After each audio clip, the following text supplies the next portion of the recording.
안녕하십니까, 박노벽입니다. 여러분들의 노월스트리트저널 시청을 뜨겁게 환영합니다.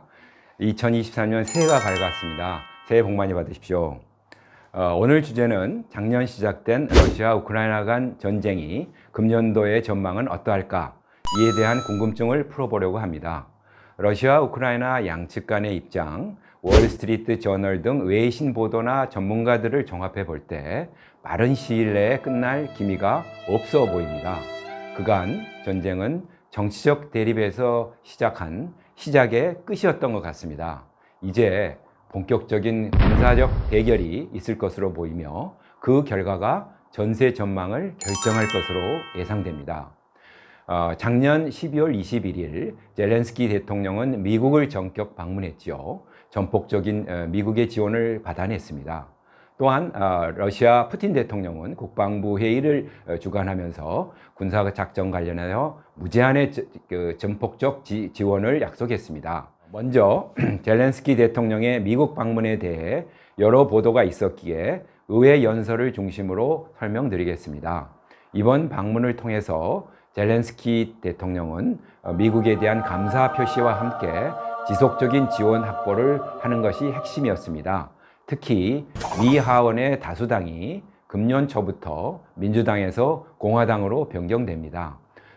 젤렌스키 대통령은 바이든 대통령과 회담과 기자회견을 마치고 미 의회에서 상하 양원 의원들이 참석하는 가운데 연설을 했는데 아주 뜨거운 지지를 받았습니다. 젤렌스키가 절묘한 방문 타이밍을 이용해서 정치가로서의 정직함, 진정한 지도자로서의 용맹함을 잘 부각시켰습니다.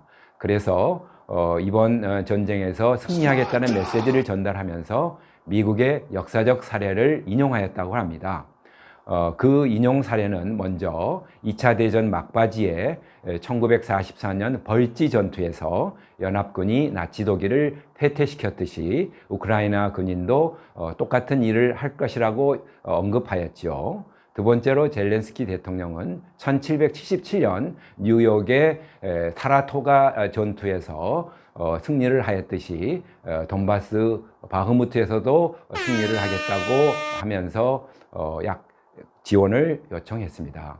이를 통해서 젤렌스키는 패트리오트 미사일을 포함해서 18억 불 상당의 군사 지원과 금년도 450억 불 상당의 지원을 확보했습니다.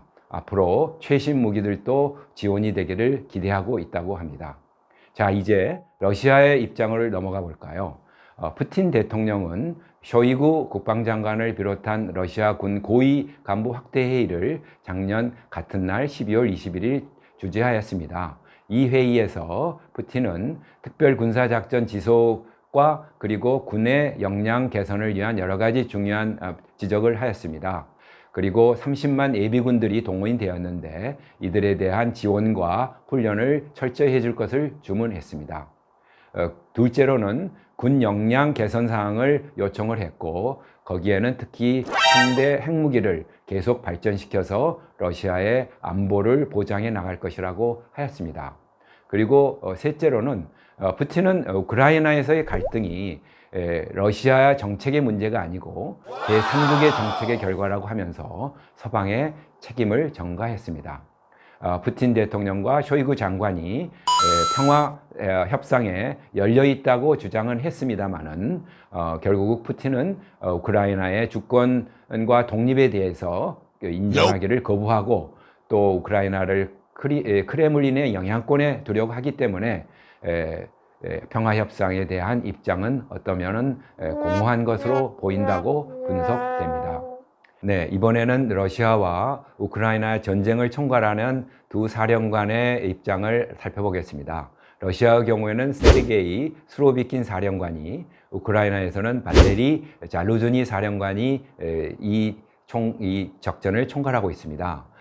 러시아의 수로비킨 사령관은 새로운 반격을 위해서 세 가지 방향에서 치밀하게 준비하고 있다고 합니다. 첫째는 러시아군 내부 통합 정비입니다. 그동안 러시아 군대가 작전에서 여러 가지 결함을 보였기 때문에 이를 개선하고 동원병에 대한 훈련, 군수품 확보 등 여러 가지 시스템을 개선하고 있다고 합니다. 두 번째는 대반격을 위해서 겨울 동안 미사일과 포격으로 우크라이나 전역을 지금 타격하고 있어서 이를 통해서 준비 시간을 벌려고 하고 있습니다. 세 번째는 우크라이나 군을 분산시키려는 여러 속임수 전술도 구사하고 있습니다.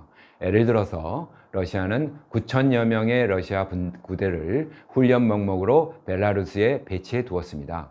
이를 통해서 우크라이나 군이 북부에서 내려오는 공격을 막아서 수도권 방어를 하게 하는 그런 분산하는 결과를 유도하고 있습니다.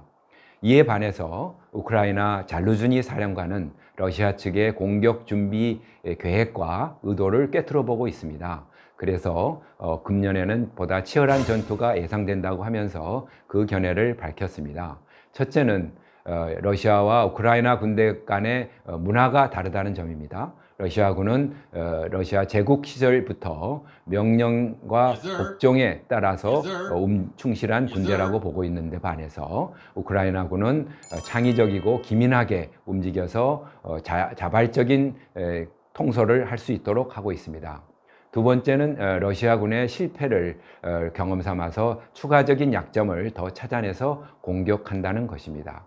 세 번째는 일부 서방 언론이 보도하는 것처럼 러시아군이 전적으로 열세라고 보지 않고 있습니다. 러시아군은 역시 아직도 많은 예비군이 있고 30만 중에서 15만을 지금 훈련하여서 키우든지 남부든지 등지에서 공격해 올 것으로 봅니다. 이러기 때문에 서방으로부터 여러 군 장비를 지원해 줄 것을 강조하고 있습니다. 자, 이제 어떻게 전개될까요? 러시아는 앞으로 2, 3월 최악의 경우에는 1월 말부터라도 키우 쪽으로 북부에서 그리고 남부에서 공격해 올 가능성이 있다고 합니다. 따라서 금년은 보다 치열한 전투가 여러 방향에서 계속되면서 진행될 것으로 보입니다. 침공이 이루어진 지 지금 1년이 지난 지금 러시아가 전황을 바꾸기 위해서 나갈 수 있을지는 미지수입니다. 군사적으로 볼 때 어느 일방이 공격에서 우세를 보이려면 3배 이상의 병력과 화력이 필요하다고 봅니다.